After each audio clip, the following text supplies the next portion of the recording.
Aquí tienes la sopa que te preparé, Graciela. Te dejé sopa en la mesa, dijo mi nuera sonriendo, y el brillo en sus ojos parecía el de un ángel guardián. Minutos después, mientras el eco de sus pasos se perdía en la escalera, sentí el primer mareo. No fue una debilidad violenta, sino algo más sutil, como si el suelo de madera de caoba se hubiese vuelto de agua y yo flotara a la deriva. La luz del atardecer, que entraba anaranjada por los ventanales del salón, se descompuso en 1000 puntos borrosos, y tuve que aferrarme al respaldo del sillón de mi marido, ese trono vacío que aún olía a él, a tabaco de pipa y a la colonia de siempre. El mundo se detuvo por un instante, y un frío que no venía de la lluvia asturiana me recorrió la espalda. No era la primera vez que ocurría, pero sí la primera vez que me asustaba de verdad. Me llamo Graciela Montoya y tengo 72 años. Vivo sola en este piso del centro de Oviedo, un laberinto de pasillos largos y techos altos que un día albergó las risas de una familia y ahora solo contiene el murmullo de mis recuerdos. Soy la viuda del doctor Alberto Cifuentes, un hombre cuya reputación era tan sólida como los muros de esta casa. Pero toda pared, por robusta que parezca, esconde grietas, y yo he vivido más de 30 años empapelando la nuestra con silencio. Mi herida es esa, un secreto que compartí con él, un juramento de lealtad que me ha costado la paz del alma. Mi única luz, mi ancla a este mundo, es mi hijo Javier. Es por él que mi rutina se ha convertido en un ritual sagrado para mantener el pasado donde debe estar, enterrado. Javier es un buen hombre, con la bondad transparente de su padre pero sin su sombra. Cuando Alberto murió, mi hijo se hundió en una tristeza gris, un luto que parecía no tener fin. Y entonces llegó Isabel. Ella fue como una primavera inesperada en mitad del invierno más largo. Con su sonrisa fácil y sus gestos llenos de una delicadeza casi estudiada, le devolvió el color a la vida de Javier y, por extensión, a la mía. Se casaron hace 5 años y desde entonces, ella se ha encargado de cuidarme con una devoción que a veces me abruma. Decía que yo era la madre que nunca tuvo, y yo, hambrienta de afecto, le abrí las puertas de mi casa y de mi corazón sin hacer preguntas. Su cariño se manifestaba sobre todo en la comida. No quiero que te fatigues, Graciela, me decía mientras dejaba sobre la encimera de la cocina recipientes con guisos, cremas y postres caseros. Su sopa de verduras era famosa en la familia, tenía un sabor peculiar, un toque dulzón que no lograba identificar, era su receta secreta, bromeaba Javier. Esa tarde, como tantas otras, el aroma llenaba el comedor, un perfume de hogar y de cuidado. Me senté a la mesa, contemplando el vapor que ascendía del plato. Afuera, la lluvia golpeaba suavemente los cristales, una melodía constante en esta ciudad que siempre parece estar limpiando sus pecados. Todo era perfecto, tranquilo, seguro. Pero entonces, tras las primeras cucharadas, el mareo regresó. Esta vez, vino acompañado de una extraña pesadez en los párpados, como si el sueño me reclamara con una urgencia antinatural. Me levanté, sintiendo las piernas de trapo, y caminé hacia el salón. El gran reloj de pie del pasillo, con su tic-tac solemne, parecía medir un tiempo distinto, un compás que se aceleraba dentro de mi pecho. Me senté en el sillón de Alberto, cerré los ojos y me dije a mí misma que era la edad. La vejez, pensé, es una ladrona silenciosa que te va quitando fuerzas sin que te des cuenta. Es el precio de una vida larga. Pero una voz en mi interior, una intuición afilada por décadas de silencio, me susurró que aquello no era el tiempo, era otra cosa. Cuando abrí los ojos la habitación estaba casi a oscuras. No sé cuánto tiempo había pasado. El plato de sopa seguía a medio comer sobre la mesa, ya frío. La sensación de irrealidad persistía, como la resaca de una pesadilla. Me quedé quieta, escuchando los sonidos de la casa, el crujido de la madera, el latido del reloj, el susurro del viento colándose por una rendija. Por primera vez en 5 años, la sonrisa de Isabel no me pareció un refugio, sino una máscara. Y su cuidado no se sintió como amor, sino como una red que se iba tejiendo a mi alrededor, hilo a hilo, con una paciencia aterradora. Aquella noche supe que tenía que dejar de ser una anciana agradecida y empezar a ser una observadora. Decidí que no volvería a probar su comida sin antes entender qué me estaba pasando. La sospecha era un veneno en sí misma, una idea monstruosa que me avergonzaba. ¿Cómo podía dudar de ella, del ángel de mi hijo? Pero el instinto de supervivencia es más antiguo que cualquier afecto. Me prometí vigilar, escuchar, buscar una explicación lógica antes de permitir que esa semilla de desconfianza echara raíces. Antes de que te cuente lo que escuché esa noche, la noche en que todo cambió para siempre, suscríbete y dime desde qué ciudad nos ves. Lo que viene puede parecer ficción, pero es mi verdad. Esa noche, el silencio de mi casa dejó de ser pacífico y empezó a tener voz. Te dejé sopa en la mesa, dijo mi nuera sonriendo, y el brillo en sus ojos parecía el de un ángel guardián. Minutos después, mientras el eco de sus pasos se perdía en la escalera, sentí el primer mareo. No fue una debilidad violenta, sino algo más sutil, como si el suelo de madera de caoba se hubiese vuelto de agua y yo flotara a la deriva. La luz del atardecer, que entraba anaranjada por los ventanales del salón, se descompuso en 1000 puntos borrosos, y tuve que aferrarme al respaldo del sillón de mi marido, ese trono vacío que aún olía a él, a tabaco de pipa y a la colonia de siempre. El mundo se detuvo por un instante, y un frío que no venía de la lluvia asturiana me recorrió la espalda. No era la primera vez que ocurría, pero sí la primera vez que me asustaba de verdad. Me llamo Graciela Montoya y tengo 72 años. Vivo sola en este piso del centro de Oviedo, un laberinto de pasillos largos y techos altos, que un día albergó las risas de una familia, y ahora solo contiene el murmullo de mis recuerdos.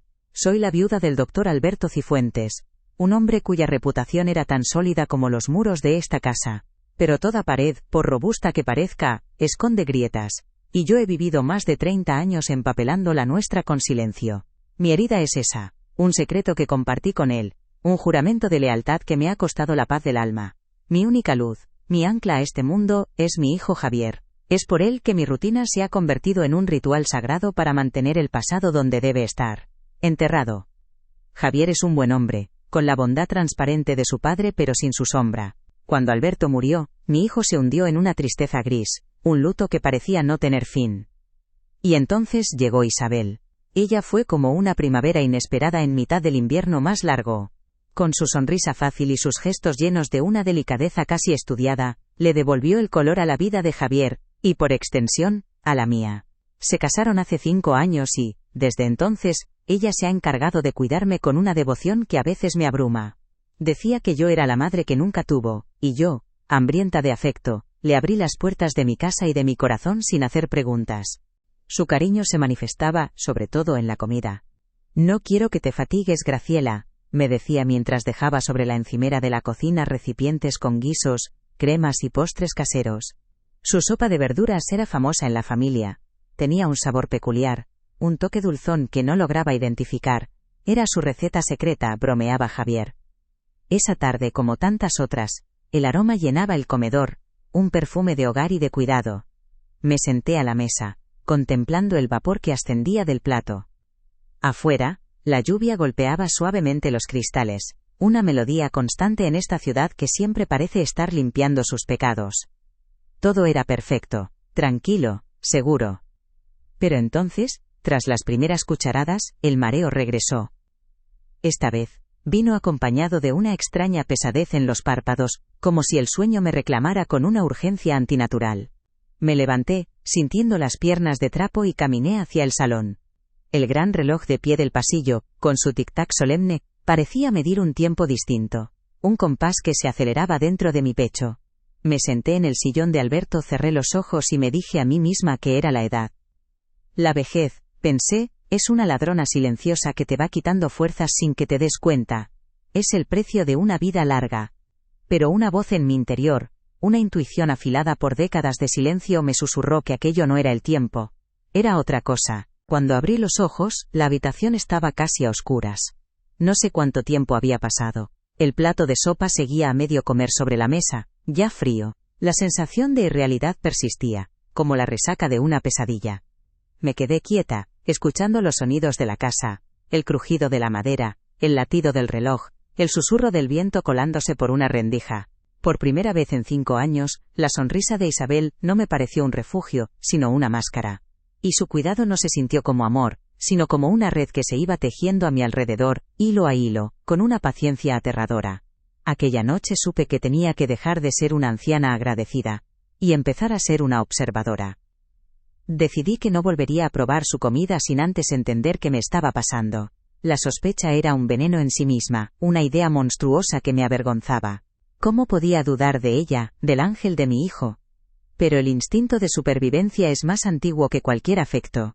Me prometí vigilar, escuchar, Buscar una explicación lógica antes de permitir que esa semilla de desconfianza echara raíces. Antes de que te cuente lo que escuché esa noche, la noche en que todo cambió para siempre, suscríbete y dime desde qué ciudad nos ves. Lo que viene puede parecer ficción, pero es mi verdad. Esa noche, el silencio de mi casa dejó de ser pacífico y empezó a tener voz. Aquella noche, la que te prometí contar, no hubo gritos ni portazos. Hubo algo mucho peor. Un cambio en el aire. Después de tirar la sopa y lavar el plato como si mi vida dependiera de ello, me senté en la oscuridad del salón, con el corazón galopando desbocado. Esperé. El tic-tac del reloj de pie era un martillo golpeando sobre mi sien. Oí la puerta del portal cerrarse abajo, en la calle, y contuve la respiración. Unos segundos después, a través de la puerta de mi casa, tan gruesa y sólida, llegó un murmullo desde el rellano de la escalera. Era la voz de Isabel, hablando por teléfono. Su tono ya no era el arrullo dulce y preocupado que usaba conmigo, era frío, cortante, como el filo de un cuchillo. No, todavía no, dijo. Hay que tener paciencia. Esto es delicado, no podemos cometer errores. Hubo una pausa, solo pude oír el rumor de la otra voz, ininteligible. Luego Isabel volvió a hablar, y cada palabra fue un trozo de hielo clavándose en mi pecho. Claro que estoy segura, es lo que hay que hacer, es justicia. Se hizo el silencio. Escuché sus pasos descendiendo la escalera, firmes, decididos, sin la ligereza con la que subía a verme. Me quedé inmóvil en el sillón de mi marido durante casi una hora. La palabra justicia rebotaba contra las paredes de mi mente. ¿Justicia para quién? ¿Por qué? El miedo que sentía no era ya una intuición, era una certeza helada. La casa, mi refugio durante 50 años, se había convertido de repente en el escenario de una obra que no entendía, una en la que yo era la víctima sin saberlo. A la mañana siguiente, el sol entró por los ventanales con una claridad insultante. La rutina, que siempre había sido mi ancla, se convirtió en una pantomima. Regué los geranios del balcón, pero mis manos temblaban. Preparé un café, pero el aroma me provocó náuseas. Cada gesto era un esfuerzo titánico por aparentar una normalidad que se había hecho añicos. El timbre del teléfono sonó, estridente, y di un respingo que casi me hace derramar la taza. Era Javier. «Mamá, ¿cómo estás?», preguntó con esa voz suya, tan limpia, tan llena de un cariño que ahora me quemaba. «Isabel me dijo que ayer te encontró dormida en el sillón, que no tenías buen aspecto». Tuve que tragar saliva para que mi voz no se quebrara. «Estoy bien, hijo». Cosas de la edad, ya sabes, una pequeña siesta. Mentirle a mi propio hijo, la única luz de mi vida, fue como tragar cristales rotos. Cada palabra de afecto que él me dedicaba era una puñalada, porque sabía que la verdad lo destrozaría. Él la adoraba, la veía como su salvadora. ¿Cómo iba a decirle que la mujer que le había devuelto la vida a él, podría estar intentando quitármela a mí? Colgué el teléfono y me apoyé en la pared fría del pasillo. Estaba sola. Terriblemente sola. Los días que siguieron se convirtieron en una tortura silenciosa. Isabel no faltó a su cita ni una sola tarde. Llegaba con su sonrisa radiante, su tupper lleno de comida humeante y su pregunta de siempre. «¿Cómo te encuentras hoy, Graciela?». Y yo le devolvía la sonrisa, una máscara de gratitud que me costaba el alma mantener. «Mucho mejor gracias a tus cuidados, hija». Aceptaba la comida, elogiaba el aroma, y, en cuanto oía sus pasos alejarse, comenzaba el ritual nauseabundo. Verter el guiso por el inodoro, lavar el recipiente con agua hirviendo hasta que no quedara ni rastro, y luego sentarme en la cocina, con las manos temblorosas, sintiéndome la mujer más cobarde y humillada del mundo. El olor de su comida ya no era el de un hogar, era el olor del peligro. La casa se encogió a mi alrededor. Los retratos de mis antepasados en las paredes parecían mirarme con reproche. El de Alberto sobre la chimenea, era el más duro de todos. A veces, en la quietud de la noche, me paraba frente a él y le hablaba en susurros. «Mira en lo que nos ha metido tu silencio, Alberto», le decía al hombre del marco dorado. «La deuda que dejamos pendiente ha vuelto para cobrarse, y soy yo la que tiene que pagar». El secreto que habíamos guardado durante 30 años ya no era una carga pasiva. Se había convertido en un veneno activo que amenazaba con consumirlo todo. El estrés empezó a pasarme factura de verdad. No el veneno de Isabel, sino el de mi propio miedo. Empecé a perder peso. Las ojeras se instalaron bajo mis ojos como dos sombras permanentes. Una tarde, mientras lavaba una taza, se me resbaló de las manos y se hizo añicos contra el suelo de la cocina. Me quedé mirando los trozos de porcelana, y en ellos vi el reflejo de mi propia fragilidad. Me sentía rota por dentro, y el esfuerzo por mantener las piezas unidas era agotador.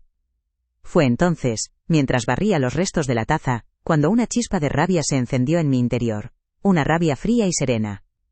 No iba a dejarme morir así, como una flor que se marchita en un jarrón sin que nadie se dé cuenta. No iba a ser la víctima silenciosa de su plan. Aún me quedaba dignidad. Al día siguiente, me vestí con mi mejor traje, me arreglé el pelo y me pinté los labios. Cuando Isabel llegó, me encontró sentada en el salón, leyendo el periódico. «Qué guapa estás, Graciela», dijo sorprendida. «He decidido que no voy a dejarme vencer por los achaques», respondí, mirándola directamente a los ojos. Fue una pequeña batalla, ganada en el campo del silencio, pero me devolvió un ápice de la fuerza que creía perdida. Con esa nueva determinación, decidí buscar ayuda. Pedí cita con el doctor Méndez, nuestro médico de familia desde hacía décadas. No me atreví a contarle mis sospechas. Habría sonado como el delirio de una anciana. En lugar de eso, le describí los síntomas, los mareos, la debilidad, la somnolencia repentina. Me escuchó con paciencia. Me tomó la tensión y me auscultó. Al final, se sentó frente a mí y me puso una mano sobre la mía, con un gesto condescendiente. «Graciela», dijo con voz suave, «es normal a su edad. La pérdida de Alberto ha sido un golpe muy duro. El cuerpo tiene memoria». Me recetó unas vitaminas y un ansiolítico suave.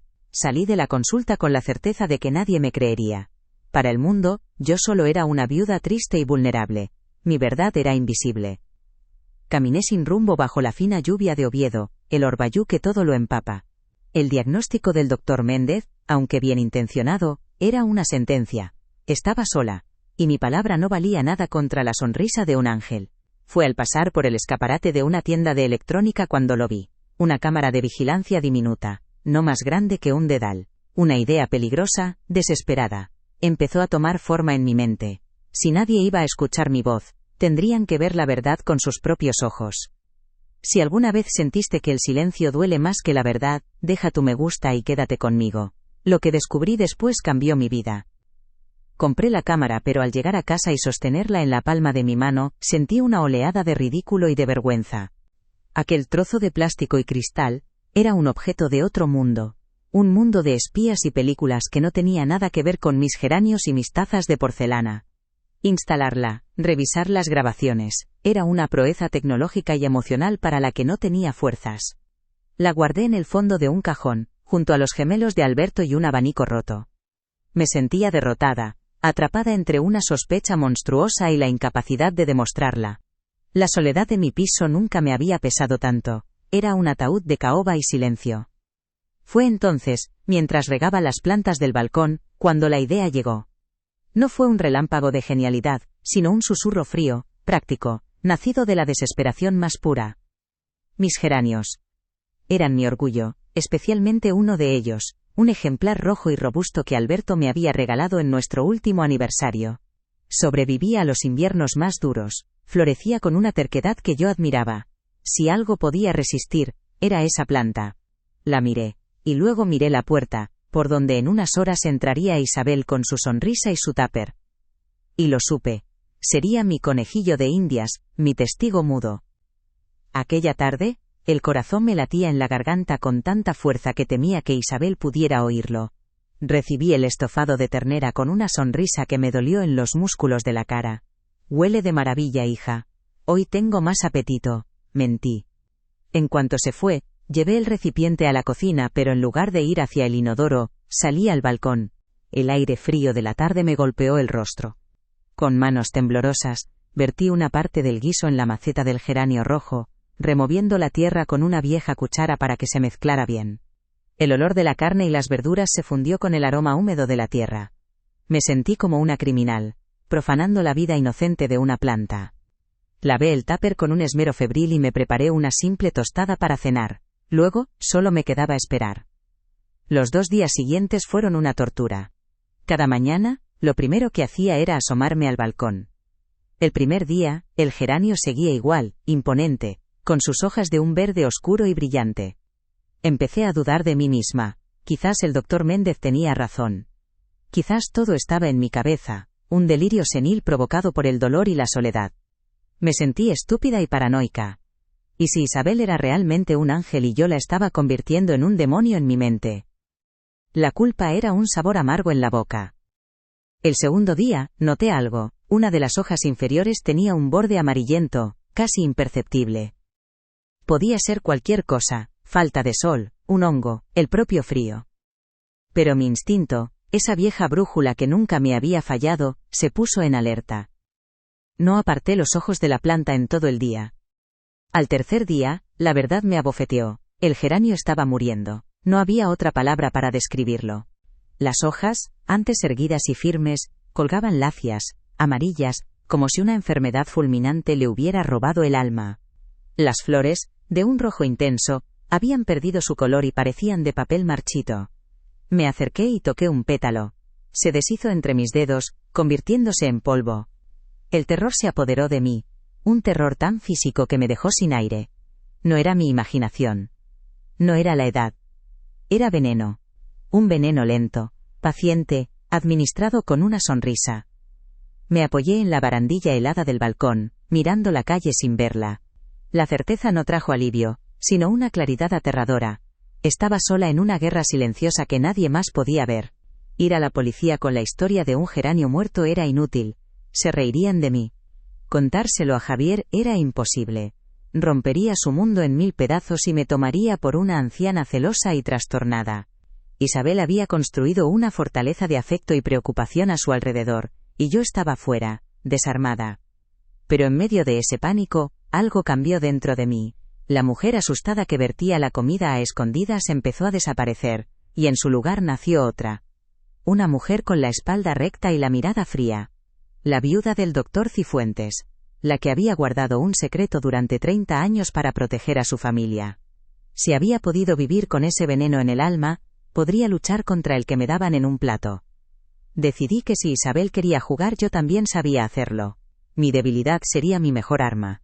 Al día siguiente, cuando Isabel llegó, me encontró en el sillón, envuelta en una manta, con la voz más débil que nunca. Me quejé de un dolor de cabeza, de un mareo que no me dejaba levantarme.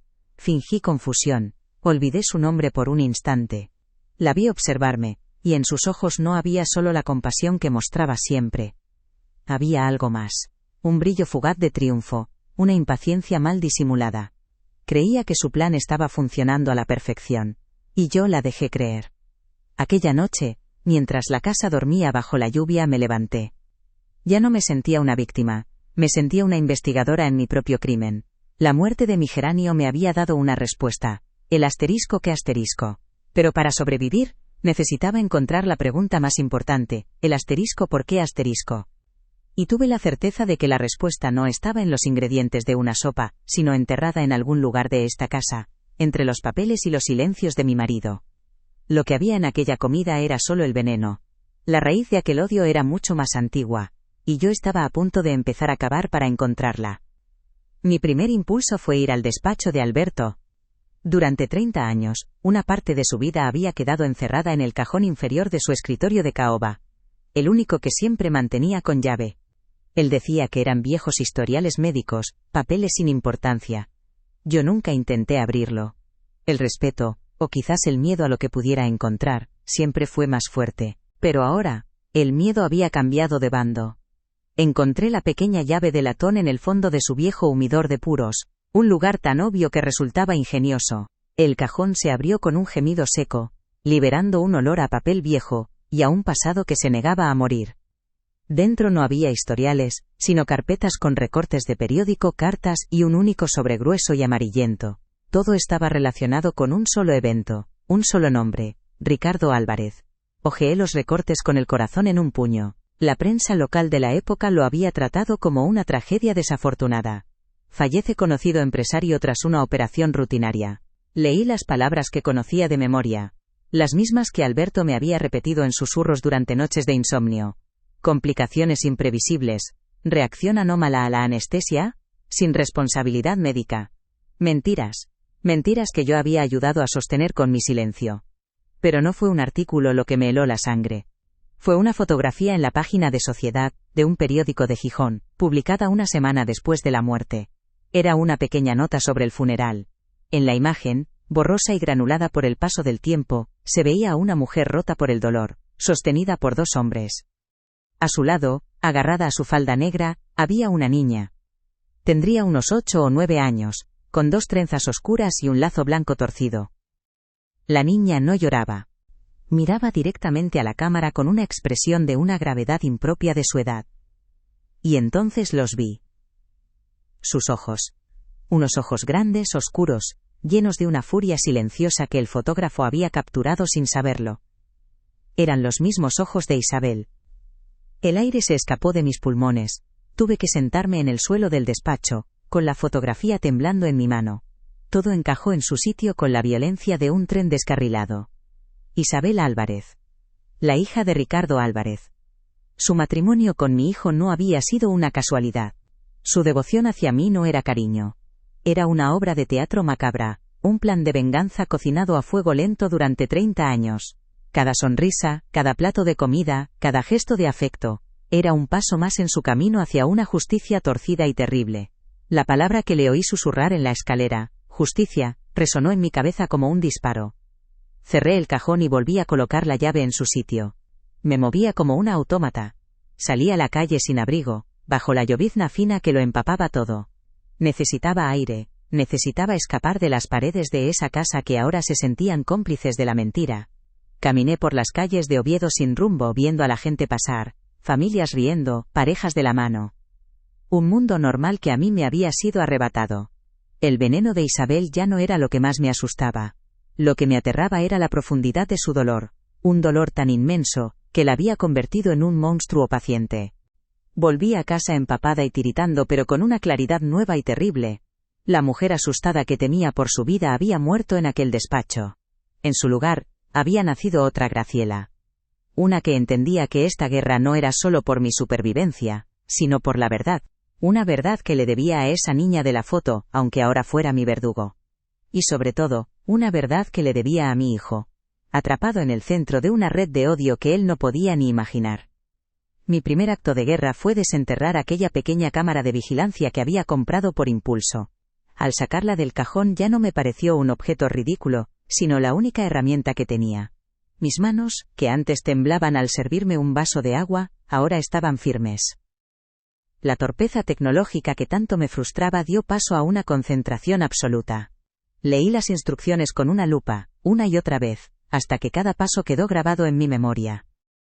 Encontré el lugar perfecto. En la estantería del salón, entre una colección de figuras de Lladró y un viejo libro de poemas de Machado. Había un pequeño hueco detrás de una figura de una pastora. La lente de la cámara, no más grande que la cabeza de un alfiler, apuntaba directamente a la mesita del recibidor, el lugar exacto donde Isabel dejaba siempre la bolsa con los recipientes de comida al llegar. La conexión fue sencilla, la pequeña luz roja parpadeó una vez y se apagó. Estaba activa, estaba grabando. Aquella noche no dormí. Me senté en el sillón de Alberto, en la oscuridad, escuchando el tic-tac del reloj.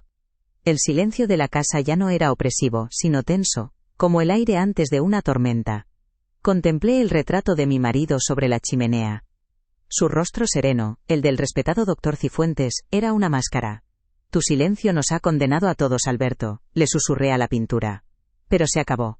Mañana, esta casa oirá por fin una verdad que no es la tuya. Sabía que la grabación no solo expondría a Isabel, destruiría a Javier. Le arrebataría a su esposa y peor aún, la imagen idealizada de un padre que había construido durante toda su vida. El precio de mi vida era la felicidad de mi hijo. Y estaba dispuesta a pagarlo. Esa noche entendí que ya no había vuelta atrás. Estoy a punto de contarte lo que descubrí, pero antes suscríbete. Lo que escucharás ahora cambiará todo. La tarde siguiente llovía con esa resignación tan asturiana, un velo gris que desdibuja los contornos del mundo. Yo esperaba en el salón. No leía, no tejía. Simplemente esperaba, sentada en el sillón de mi marido, con la espalda más recta de lo que la había tenido en años. Sobre la mesita de centro, 2 tazas de té humeante, y una pequeña bandeja de plata. Encima de la bandeja, doblado con una precisión casi quirúrgica, reposaba el recorte de periódico amarillento. Cada tic-tac del reloj de pie era un golpe de martillo anunciando lo inevitable. Oí la llave de Isabel en la cerradura. Sus pasos en el parqué, ligeros como siempre. Entró en el salón con su sonrisa habitual, aunque se detuvo al verme. Algo en mi quietud, en la atmósfera cargada de la habitación, la puso en alerta. Graciela, ¿te encuentras bien? Estás muy pálida, dijo, dejando la bolsa con la comida de esa noche sobre la mesa del recibidor. Su voz era un arrullo de preocupación, la misma melodía que me había estado envenenando. Siéntate, Isabel, he preparado un té, respondí. Mi voz sonó extraña en mis propios oídos, serena, sin un temblor, era la voz de una mujer que ya no tiene nada que perder. Ella obedeció, desconcertada. Se sentó en el sofá frente a mí, con una rigidez que delataba su nerviosismo. Sus ojos se desviaron hacia la bandeja de plata, vio el papel. Al principio no le dio importancia, pero luego su mirada se fijó en él, entrecerrando los ojos para enfocar el titular borroso. Vi el momento exacto en que lo reconoció. Un espasmo casi imperceptible recorrió su cuerpo. Su sonrisa se congeló y se deshizo, como una fina capa de hielo bajo el sol. Levantó la vista hacia mí, y sus ojos por primera vez estaban desnudos. Sin afecto, sin cuidado. Solo había una pregunta helada. «Sé quién eres», dije en voz baja, pero las palabras resonaron en el silencio como si hubiera gritado. «Sé que eres Isabel Álvarez», no lo negó. La máscara cayó por completo, y el rostro que quedó debajo era el de una extraña, una mujer endurecida por un dolor antiguo. La niña de las trenzas y la mirada furiosa estaba allí, mirándome desde los ojos de una mujer de 35 años. «Tardaste en darte cuenta», siseó. Su voz ya no era dulce, era afilada, amarga. 30 años he esperado este momento. Mientras tú vivías en esta casa, con tus muebles caros y tus recuerdos felices, mi madre se consumía limpiando escaleras para poder darme de comer. Mientras tu marido era un héroe en esta ciudad, el mío era un fantasma del que nadie se atrevía a hablar. Se levantó y empezó a caminar por el salón, como una fiera enjaulada. Cada palabra era un escupitajo de rabia contenida.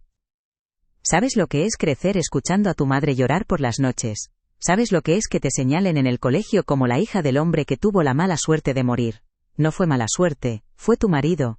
Él lo mató, con su arrogancia, con su negligencia. Y luego lo tapó todo. Compró el silencio de todos y nos dejó en la ruina, con la humillación como única herencia. Se detuvo frente al retrato de Alberto. ¿Y tú? Tú eras su cómplice. Viviste con la mentira, disfrutaste de su estatus, criaste a tu hijo en un castillo construido sobre la tumba de mi padre. Escuché su dolor, un torrente oscuro que lo inundaba todo. No la interrumpí. Dejé que vaciara todo el veneno que llevaba dentro, el de verdad, el que había alimentado su alma durante 3 décadas. Cuando por fin cayó, jadeante con las mejillas encendidas y los ojos llenos de lágrimas de rabia, yo no me defendí. En su lugar, le conté la otra verdad. Tienes razón, dije con calma. Alberto cometió un error terrible, y vivió con ello cada segundo del resto de su vida. El veneno que tú me has estado dando en la sopa, Isabel, no es nada comparado con el que él se bebió cada noche antes de dormir. Nunca volvió a ser el mismo. El hombre respetado que veías por la calle era una cáscara vacía. Intentó ayudar a tu madre. Le enviaba dinero, anónimamente cada mes. Y cada mes, ella se lo devolvía. Su orgullo era más fuerte que su necesidad. Justo en ese instante el sonido de otra llave en la cerradura nos sobresaltó a las 2. La puerta se abrió y la voz de Javier llenó el pasillo. «Mamá, he venido a ver cómo seguías». Isabel me dijo que... Se detuvo en seco en el umbral del salón. Su sonrisa se borró al ver la escena. Su mujer de pie, temblando de furia, y yo en el sillón, con una calma sepulcral. El aire se podía cortar con un cuchillo. «¿Qué pasa aquí?», preguntó, y su voz estaba cargada de una confusión que me partió el alma. Isabel se giró hacia él, y en su rostro había una expresión de triunfo y desesperación. «Pasa, Javier», dijo, con una voz rota y terrible, «que tu madre por fin sabe la verdad sobre por qué tu padre mató al mío». Javier se quedó paralizado. Su mirada iba de mí a Isabel, intentando dar sentido a unas palabras que eran como un idioma extranjero. Vi la incredulidad en sus ojos, luego la negación, y finalmente, el pánico. Se acercó a la mesita, cogió el recorte de periódico con manos temblorosas y lo leyó. Sus hombros se hundieron. El mundo, su mundo, construido sobre la bondad de su padre y el amor de su esposa, se estaba desmoronando a sus pies, y él no podía hacer nada para detenerlo. «No», susurró, «no es posible». El silencio que siguió fue lo más atronador que he oído en mi vida. Era el sonido de un corazón rompiéndose. El de mi hijo. Isabel lo miraba, esperando una reacción, quizás que tomara partido, que la defendiera. Pero Javier solo podía mirarme a mí. En sus ojos ya no había solo confusión, sino el dolor de una doble traición. La del padre que había idolatrado, y la de la mujer a la que amaba. Dos pilares de su vida, convertidos en polvo en un instante. Me levanté, sintiendo el peso de mis 72 años por primera vez en toda la tarde. Me acerqué a mi hijo y le puse una mano en el brazo. Estaba rígido, frío como el mármol. Teníamos que hablar de esto, Javier. Todos nosotros, dije, sabiendo que mis palabras eran inútiles. La verdad había llegado, pero no como una luz que ilumina, sino como un incendio que lo arrasa todo. En las ruinas de nuestro salón, con la lluvia golpeando los cristales, los tres éramos supervivientes de una guerra que había empezado mucho antes de que naciéramos. Había salvado mi vida, sí, pero a un coste que apenas podía soportar. Había destrozado la de mi hijo. Y en ese momento, mirando su rostro devastado, supe que nuestra familia, tal y como la conocíamos, acababa de morir. Javier no gritó, no lloró. Simplemente se quedó allí, en el umbral del salón, con el recorte de periódico temblando en su mano como una hoja seca. El aire se había vuelto de cristal, cualquier movimiento en falso lo haría estallar en 1000 pedazos. Su mirada viajó de Isabel, con el rostro surcado por el odio y el dolor, a mí, sentada en el sillón de su padre. En sus ojos vi el colapso de dos mundos, el del padre perfecto y el de la esposa salvadora. No había rabia en su rostro, solo una desolación tan profunda que parecía haberlo vaciado por dentro. Isabel fue la primera en moverse. No hubo una sola palabra más. Su venganza, planeada durante 30 años, se había consumido en un instante, dejándola con las manos llenas de ceniza. Se acercó a la mesita del recibidor donde había dejado la bolsa con la comida, sacó su juego de llaves de casa y lo depositó sobre la madera de caoba. El sonido fue seco, metálico, definitivo. Luego, sin mirar a ninguno de los dos, se dio la vuelta y caminó hacia la puerta. No fue un portazo, sino un clic suave y terrible. El sonido de una vida que se cierra para siempre. Javier y yo nos quedamos solos en la habitación, rodeados por los escombros de la verdad. Él seguía de pie, inmóvil. Se giró lentamente y sus ojos se clavaron en el retrato de Alberto sobre la chimenea. Lo miró durante un largo minuto, como si intentara encontrar en esa cara pintada al óleo, al hombre que había conocido, al monstruo que acababa de descubrir. Luego su mirada cayó sobre mí. No me acusó, no me preguntó. Solo me miró, y en esa mirada estaba todo el dolor de su traición. Intenté levantarme, darle un paso, pero él retrocedió, un movimiento casi imperceptible pero tan afilado como un cuchillo. Se dio la vuelta y se fue, dejando la puerta abierta tras de sí. El eco de sus pasos descendiendo la escalera fue más doloroso que el silencio que dejaron. Me quedé sola en mi salón, ahora un mausoleo de nuestra familia. La lluvia seguía golpeando los cristales. Sobre la mesita, las 2 tazas de té seguían humeando, un vestigio surrealista de una normalidad que ya no existía. Me levanté, y con un automatismo que me salvó del derrumbe, recogí las tazas. La porcelana estaba tibia, pero mis manos estaban heladas. El veneno de Isabel ya no corría por mis venas, pero el veneno de la verdad lo había infectado todo. Nunca llamé a la policía. ¿Qué les habría dicho? Que la mujer de mi hijo me envenenaba para vengar una muerte que mi marido provocó y yo encubrí. La justicia de los hombres solo habría traído más titulares, más vergüenza, más dolor para Javier. Isabel ya había recibido su castigo. El vacío. Su venganza no le había devuelto a su padre ni le había dado la paz. La había dejado sola con su odio, un compañero de celda para el resto de su vida. Mi silencio esta vez, no era para proteger una mentira, sino para intentar salvar los pocos fragmentos que quedaban de la vida de mi hijo. Las semanas que siguieron fueron un largo túnel de silencio. Los vecinos preguntaban. La señora Ramos, la del segundo, me encontraba en el ascensor, y con una curiosidad mal disimulada me preguntaba por la encantadora Isabel. Yo respondía con frases vagas, ensayadas frente al espejo. Necesitaba un tiempo para ella. ¿Están pasando por una mala racha? Cada mentira piadosa era una pequeña piedra que añadía al muro que ahora me separaba del mundo. La casa, antes mi refugio, se convirtió en mi celda voluntaria. Javier no llamaba, y yo no me atrevía a hacerlo. A veces, desde el balcón lo veía cruzar la plaza de abajo camino del trabajo. Caminaba encorvado, con la mirada perdida en el suelo. Parecía haber envejecido 10 años en un mes. Era una figura extraña y familiar a la vez, mi hijo, convertido en un desconocido por una verdad que yo había desatado. No levantaba la vista hacia mis ventanas, quizás por rabia, quizás por vergüenza, o quizás porque como yo, no sabía qué decir. Una tarde de otoño, casi 2 meses después de aquel día, el teléfono sonó. Su estridencia casi me detiene el corazón. Descolgué con manos temblorosas. «Dígame». Hubo un silencio al otro lado de la línea, solo el sonido de una respiración. Y luego, una sola palabra, con una voz que apenas reconocí, más grave, cansada. «¿Mamá?». Se me llenaron los ojos de lágrimas. No por alegría, sino por el inmenso peso que contenía esa única palabra. «Javier, hijo», respondí, y mi voz se rompió. Vino a casa al día siguiente. Se sentó en el sofá, en el mismo sitio donde se había sentado Isabel. Yo me quedé en el sillón de Alberto. No hablamos de lo ocurrido. Hablamos del tiempo, de la subida de la luz, de los geranios que habían sobrevivido al veneno y al otoño. Fue la conversación más difícil y más triste de mi vida. Las palabras eran un puente frágil tendido sobre un abismo de cosas no dichas. El amor seguía ahí, entre nosotros, pero ahora conocía el peso de las ruinas. Ya no éramos una madre y un hijo que se protegían con afecto, sino 2 supervivientes que aprendían a caminar de nuevo sobre un terreno devastado. El tiempo, que no cura pero sí lima los bordes afilados del dolor, fue pasando. Isabel nunca volvió, se desvaneció, como un mal sueño al amanecer. Javier y yo empezamos a reconstruir nuestra relación, pieza a pieza, con la argamasa frágil de la honestidad. Nuestras visitas ya no tenían la alegría de antes, pero tenían una profundidad que nunca habían conocido. La casa, poco a poco, aprendió a respirar de nuevo.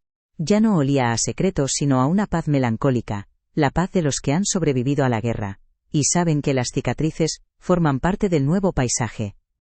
La paz que vino después no fue una paz alegre, fue una paz de escombros, la quietud que se instala en un campo de batalla cuando el último cañón ha enmudecido. Javier y yo aprendimos a hablar un nuevo idioma, uno hecho de silencios largos, que ya no eran incómodos, sino necesarios. Nos sentábamos en el salón, él en el sofá y yo en el sillón de su padre, y el espacio entre nosotros ya no estaba lleno de secretos, sino de un entendimiento mutuo y doloroso. El aroma del café recién hecho se mezclaba con el olor a cera de los muebles, y en esa normalidad recuperada, encontrábamos un frágil refugio para nuestros corazones heridos. Nuestra relación, antes basada en un afecto protector y algo infantil, se transformó. Javier ya no me veía solo como su madre, la figura intocable y serena de su infancia, sino como Graciela, una mujer con cicatrices, con una historia propia que iba más allá de la maternidad. A su vez, yo dejé de verlo como el niño al que debía proteger de las verdades del mundo. Vi al hombre en que se había convertido, uno capaz de mirar de frente al dolor y, aunque roto por dentro, seguir en pie. Ese reconocimiento fue el primer ladrillo con el que empezamos a reconstruir, no lo que fuimos, sino algo nuevo, más triste, pero infinitamente más real. El legado más inmediato de mi historia se manifestó en él. Un día, lo encontré en el despacho de su padre, no con rabia, sino con una curiosidad melancólica. Había sacado los viejos libros de medicina de Alberto, hojeando sus páginas amarillentas. No buscaba culpas, sino respuestas. Quería entender al hombre completo, no solo al padre idealizado. Empezó a preguntarme por su abuelo, por mi juventud, por las pequeñas historias que conforman una vida. La caída del héroe le había devuelto a un padre de carne y hueso, y en esa humanidad imperfecta, paradójicamente, encontró una forma de empezar a perdonarlo. Incluso la geografía emocional del edificio cambió. La señora Ramos, mi vecina del segundo, dejó de hacer preguntas indiscretas. Su curiosidad se trocó en un respeto silencioso. A veces nos cruzábamos en el portal, y en lugar de intentar sonsacarme información, simplemente me ponía una mano en el brazo y me decía: «Cuídese mucho, Graciela». Sabía, como lo sabe la gente que ha vivido mucho, que hay dolores que no necesitan ser contados para ser comprendidos. Mi lucha silenciosa había dignificado mi vejez a sus ojos. Ya no era la pobre viuda, sino una superviviente, y para mí, el legado fue la libertad. La libertad de caminar por mi propia casa, sin sentir el peso de las paredes observándome. El retrato de Alberto sobre la chimenea dejó de ser el de un juez silencioso, para convertirse en el de un compañero de vida, con sus luces y sus sombras terribles. Pude por fin separar al hombre que amé del acto que lo condenó. El secreto, esa armadura que me había protegido y asfixiado a partes iguales durante 30 años, se había roto. Y aunque estaba más sola que nunca, mi alma por primera vez en mucho tiempo podía respirar. He aprendido que la verdad no es un bálsamo que cura todas las heridas al instante. Es más bien un bisturí. Duele cuando corta, cuando extirpa la parte infectada que llevamos dentro, y nos deja una cicatriz que nunca desaparece del todo. Pero es la única forma de detener la gangrena de la mentira. Vivir con una verdad dolorosa es duro, pero vivir protegiendo una mentira es una lenta forma de morir cada día. Un veneno que te administras a ti misma con cada sonrisa fingida, con cada silencio cómplice. También comprendí la naturaleza del amor verdadero. Durante años creí que amar a mi hijo era protegerlo, mantenerlo a salvo en un mundo de ilusiones perfectas. Estaba equivocada. El amor más profundo no es el que evita la tormenta, sino el que te sostiene mientras las olas te golpean. El amor que Javier y yo compartimos ahora no tiene la calidez del sol de verano, sino la fuerza de dos árboles viejos que han sobrevivido al mismo rayo, y ahora crecen con las ramas entrelazadas, apoyándose mutuamente. El tiempo, ese viejo carpintero, no borra las marcas pero las pule. El sillón de Alberto ya no huele a culpa, solo a tabaco de pipa, y a recuerdos. Las tardes de lluvia ya no me parecen melancólicas, sino una oportunidad para la introspección. El pasado ha dejado de ser un fantasma que me acecha en los pasillos para convertirse en un álbum de fotografías que puedo mirar con tristeza, sí, pero también con la serenidad de quien ha entendido que cada vida es una compleja mezcla de aciertos y errores devastadores. Una tarde, mientras ordenaba el último armario de Alberto, encontré una pequeña caja metálica en el fondo de un cajón, oculta bajo un montón de corbatas viejas. Dentro no había joyas ni papeles importantes, sino una pequeña grabadora de microcasetes, de esas que usaban los médicos para dictar informes. La curiosidad pudo más que yo. La cogí con manos temblorosas, encontré unas pilas en un cajón de la cocina y apreté el botón de reproducir, sin saber qué esperaba encontrar. Lo que escuché me heló la sangre, y al mismo tiempo, me devolvió el aliento. Era la voz de Alberto, grabada pocos meses antes de morir, débil, quebrada por la enfermedad y la culpa. No era un dictado, era una confesión en la oscuridad. Hablaba de Ricardo Álvarez, del error, del pánico que sintió. Hablaba del dinero que enviaba y que siempre le era devuelto, y al final, con la voz rota en un susurro, dijo: Graciela. Mi Graciela. El mayor de mis pecados no fue lo que hice, sino permitir que tu lealtad se convirtiera en tu jaula. Perdóname tú a mí. Apagué la grabadora y lloré. Lloré por él, por mí, por la niña de las trenzas, por un perdón que había llegado 30 años tarde. En ese instante, mirando la lluvia golpear los cristales del balcón, sentí que el círculo por fin se había cerrado. El secreto de Alberto, la venganza de Isabel, mi lucha por la verdad, todo había sido parte de un mismo y largo eco. Un eco que por fin se extinguía. Porque la verdad no muere, solo aprende a esperar. Si crees que la verdad llega aunque tarde, comparte este video y suscríbete. Prometo seguir contando historias que no deberían quedarse en silencio. Soy Graciela Montoya y esta fue mi historia.